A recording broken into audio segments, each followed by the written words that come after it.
has been charged. Nobody has been arrested, at least at the time when I'm filming. And everyone should be considered innocent until proven guilty.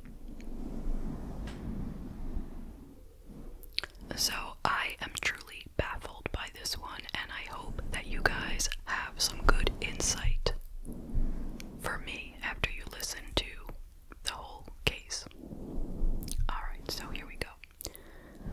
This is the case of Erin Patterson,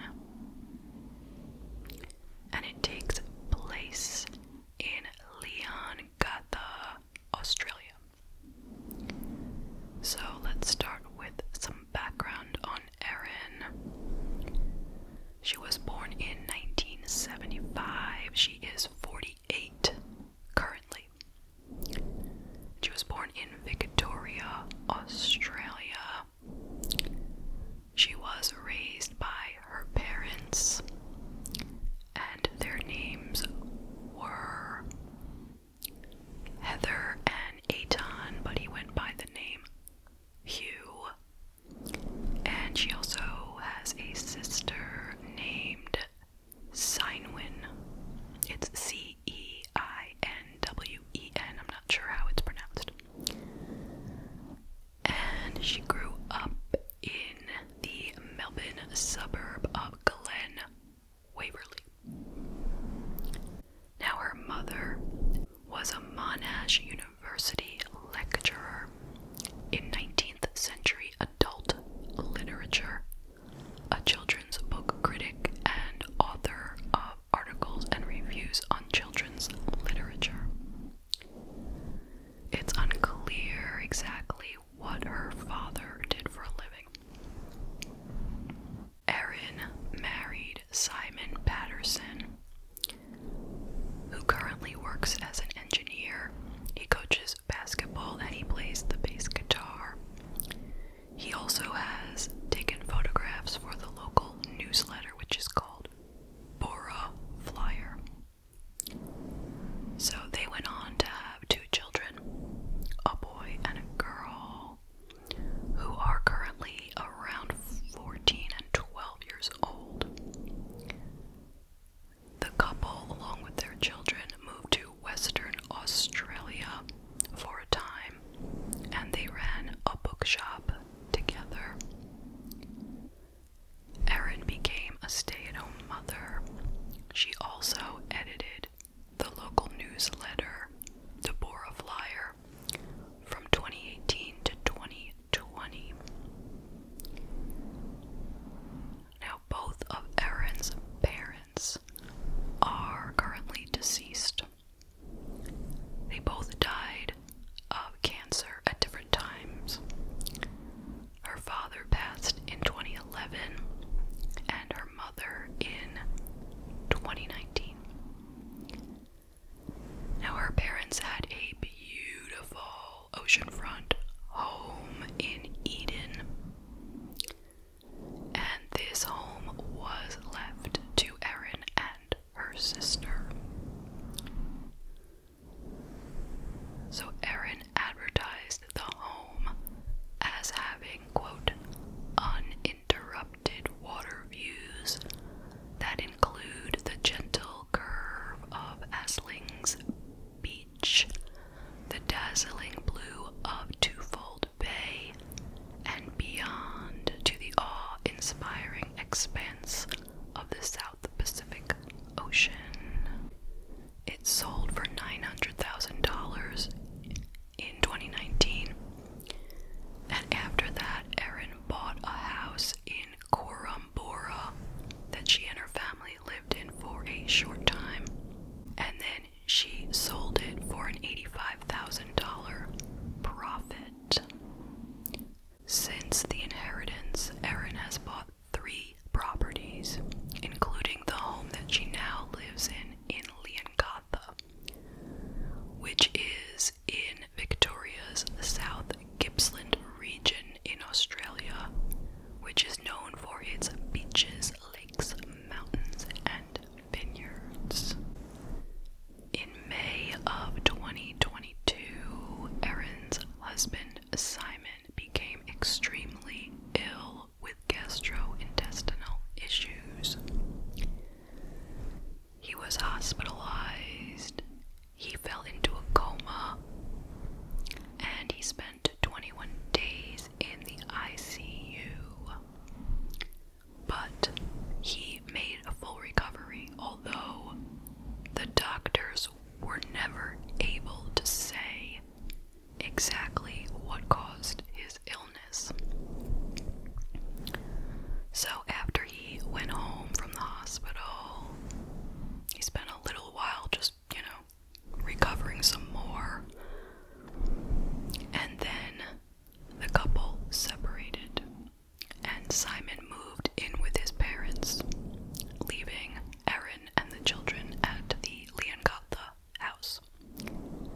lunch with the family. And everybody ate some beef Wellington. Okay.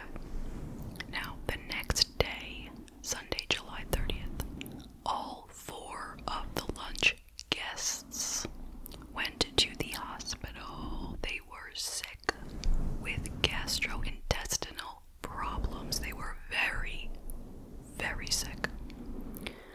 And they all started to deteriorate quickly, and they were transferred to the hospital in Melbourne.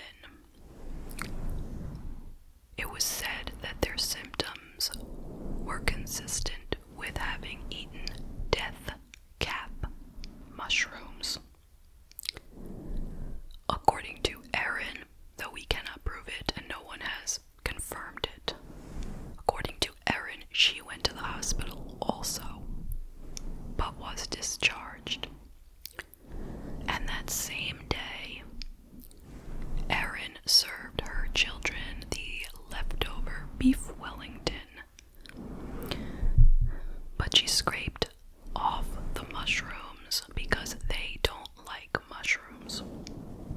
And that same day, she took her food dehydrator to the dump, like a public dumpster, a dumpster somewhere, and she threw it out.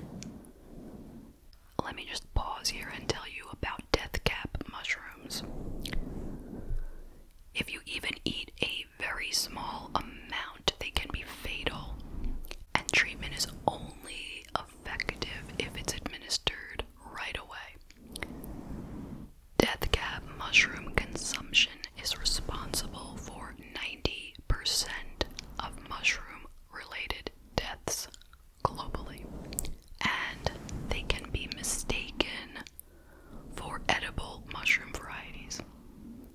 So, let's move to the next day. It was Monday, July 31st, and according to Erin, once again, we don't know for sure, but according to Erin, she went back to the hospital again because she was still sick. She was treated for poisoning, and she was given liver protecting medication, and she was discharged. Now, on Friday, August 4th, several days later, Gail and Heather died at the hospital. Police received a tip that day that Erin had thrown away the dehydrator in the dumpster, and they went and got it. The next day, Dawn died in the hospital. And that day, police went to Erin's house and searched it. The next day, the 6th of August, the police went back to her house to question her, and the neighbors said they could hear her loudly wailing while she was being questioned. Monday, August 7th, the Victoria Police Detective Inspector for the Homicide Squad confirmed that Erin is being treated as a person of interest for the case, so not a suspect specifically, but a person of interest. He said that the investigation is still in its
and she took the last one that was left.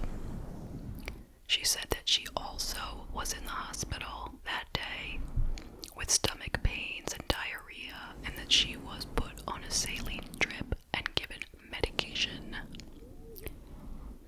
She said that she was transported to Monash Medical Center in Melbourne from Leongatha Hospital. That information has not specifically been confirmed, but the officials did say that a fifth person who was at the lunch was transported to Monash from Leongatha, so it sounds like she really did go to the hospital. Erin admitted that she had previously lied about when she got rid of the food dehydrator. She initially told investigators that she disposed of it at a dump a long time ago, but then she admitted that she actually threw it out after the food poisonings because she was discussing the food dehydrator in the hospital with her husband, and he accused her of using it to poison his family, so she got nervous and she threw it away at the dump because she was afraid that she would lose custody of her children if they found the dehydrator. She said the following in the written statement, quote, "I am now wanting to clear up the record because I have become extremely stressed and overwhelmed by the deaths of my loved ones. I am hoping this statement might help in some ways. I believe if people understood the background more, they would not be so quick to rush to judgment. I am now devastated to think that these mushrooms may have contributed to the illness suffered by my loved ones. I really want to repeat that I had absolutely no reason to hurt these people whom I loved." On Tuesday, August 15th, Erin Patterson claimed that she is being painted as a, quote, witch, and she cannot live in Leongatha, have friends over, or see her sister anymore. Then some more disturbing information came out from a man who was hired as a painter before they sold the home that they lived in before they moved to Leongatha. So, there was a wall in the kitchen that was covered with graffiti that he needed to paint over. He said it took something like 6 coats of paint to cover it. He said, quote, "I've looked at it and gone, holy S, what the hell's going on here?" End quote. One of the drawings showed 2 stick figures with the words, "I am dead" and "No, I am really dead" written on it. Next to those drawings were 3 tombstones with the words "Grandma, RIP, Hannah, RIP, and me, RIP." There was also, quote, "You don't have long to live, 1 hour exactly, and you're dead from my sword."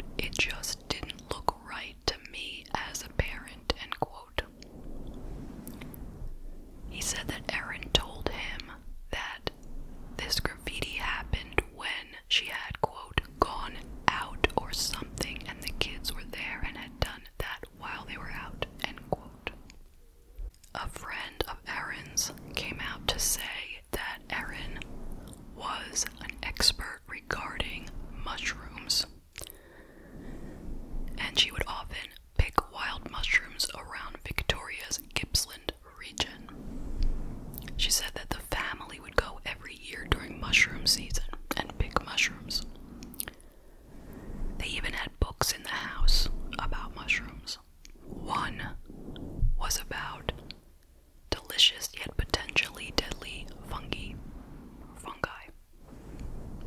And this friend said, quote, "It's very common for people to go mushroom picking around that area," end quote. So Erin is very knowledgeable about mushrooms and different types of exotic mushrooms, apparently. Okay, now the last thing I want to tell you before I give my thoughts is I want to tell you about the people who lost their lives in this tragedy. There was Gail Patterson, who was 70. That was Simon Patterson's mother and Heather Wilkinson's sister. She was a former teacher. She worked at the office of Korambora Secondary College, where her husband Don was a teacher. She died on August 4th. She was part of a gardening club and edited the Bora Flyer with Don until 2018. Then there was her husband, Don Patterson, who was 70. He was the father of Simon. He was a former high school science teacher. He died on August 5th. He was known in town for helping struggling students and ran the Bora Flyer with his wife until 2018, at which time Erin took it over. Then there was Heather Wilkinson, 66 years old. She was the sister of Gail Patterson. She was a former high school teacher. She died in the hospital on August 4th. She volunteered her free time teaching English to newly arrived migrants at a local community center. And she welcomed new faces to the street with freshly made cookies. And then there is Ian, who survived. He is currently 68, and he is slowly improving, and he is awaiting a liver transplant. So he is the pastor at the Korambora Baptist Church, and he was the husband of Heather Wilkinson. He is an avid volunteer. He helped build the playground at the church. He did maintenance at an aged care home in Korambora, and he mowed his neighbors' lawns. And that is the case. What are your thoughts? I will tell you some of mine.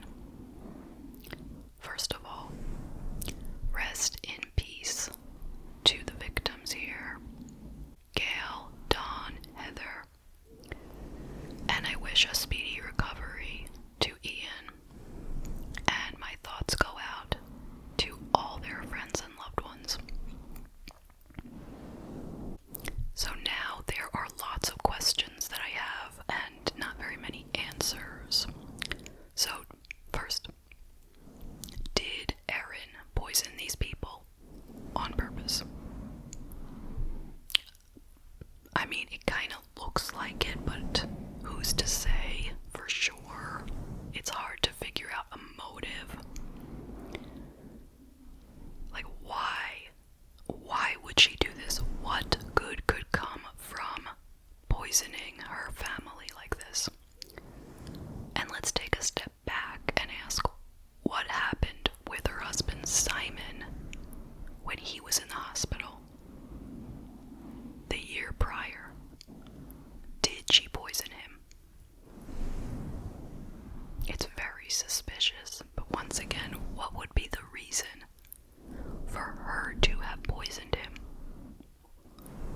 Why would she want him dead? Or why would she want him to be sick? What's the reason? I haven't the slightest idea.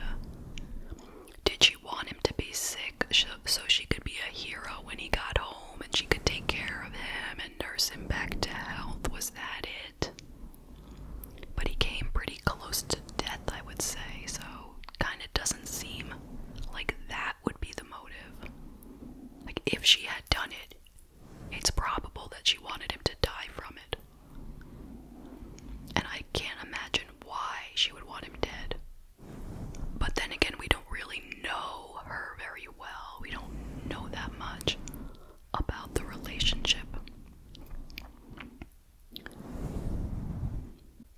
what could be a motive to kill Simon's family? And did she or did she not know that he wasn't going to be there? So was she trying to actually kill all 5 of them? Or just 4 of them? People have said